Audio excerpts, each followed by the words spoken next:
The first massage position will be in a seated position. You can also do it in standing, but I like to show it in a seated position. In the sitting position, we'll start off with some tools. So I'm going to have a rolling pin here, and you could use a massage stick, you could use a broom handle, other things that are cylinder shaped. Now I'm not going to use it with deep pressure.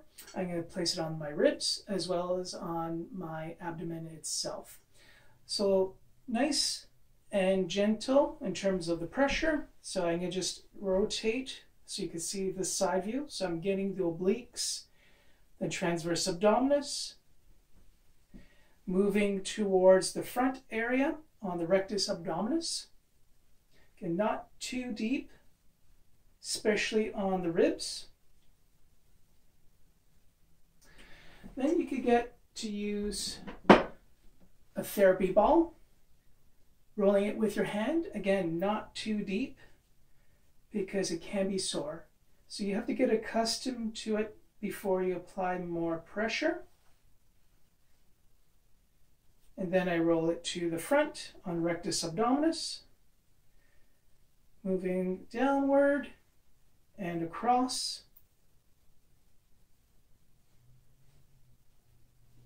Now, if there is specific areas that cause you some tension, like if there's sticky parts, you could use the tennis ball over the head of the hammer, applying specific pressure in that area if you don't want to use your palm or your thumb. So you can use that type of pressure, or having the tennis ball squished in with your hand, like so.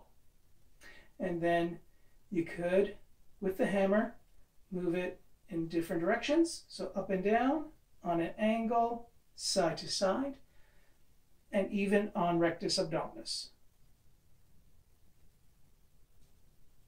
Again, not too much pressure at the beginning because you have the intestines as well as close to the rib cage, you have the organs as well.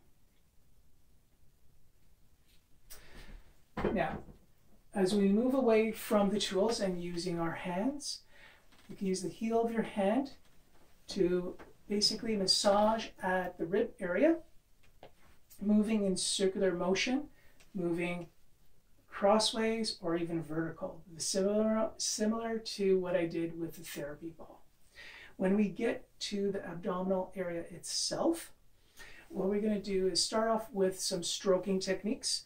So we're going to move the hand clockwise because we want to make sure that even though we're addressing the muscles, underneath it is the intestines. If we went counterclockwise, what will happen is it will slow down the digestive movement of your bowel. So we want to go clockwise. So the other hand will alternate. So the top hand will come off of the bottom hand each time it crosses each other. So this will help warm the abdominal muscles. And then afterwards, you could reinforce your palm, place it on either side of rectus abdominis, or if you want, you could have one on top of the other. And you're going to move the rectus abdominis, muscle itself, from side to side, like so.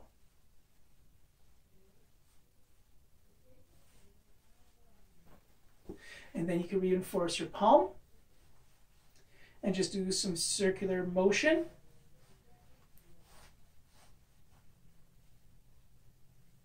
Going around again clockwise in that position there. Now with rectus abdominis, on either side of the muscle, which is located right here, you could do stroking techniques with your fingertips. So you could move this way, down towards your pubic bone, and then moving upwards, like so. And then when you want to work on the ribs itself, so you got the intercostal muscles, you have your fingers in between each rib space, and then you're going to stroke towards your abdomen. This will help, again, treat the intercostal muscles. like so. Now, if you're finding that your fingers are not strong enough, you could reinforce it with your other hand. This is called rib raking because your hands or your fingers are like a rake. In between, you reinforce and you push towards your abdominals. Now, again, using our fingers, you're going to do some what we call fingertip kneading along the rib cage. So here is the bottom portion of your breastbone or sternum. And you're doing little circles going along the rib cage like that. Now what you're going to do, because we're going to go more into the diaphragm itself, is you're going to slouch. The reason for slouching, it helps relax the abdominal muscles, and you're able to curl your fingers underneath the rib cage when it's relaxed. So I'm going to slouch, and I'm going to use breathing to help me with this process. So I have my fingers on the costal margin right here. I curl in, and I'm going to breathe in. And as I breathe in, it will create space, and as I exhale, I curve my fingers in. So you could do that 2 or 3 times. Now, I need you to curl your fingers instead of poking. Because if you poke, you're going to poke into the liver and poke into your stomach. You don't want that. So you want to curve in towards the rib cage on the inner side. That's where the diaphragm attaches to. And then from there, you can work with your breathing and exhale. Breathe in and exhale. And then you hold the rib cage out, and then you will stroke up and down along the attachment of the diaphragm. And then you move to another segment, and then you stroke back and forth and move to another segment. And then you come back and do another general approach with reinforced palm. Again, in a clockwise fashion.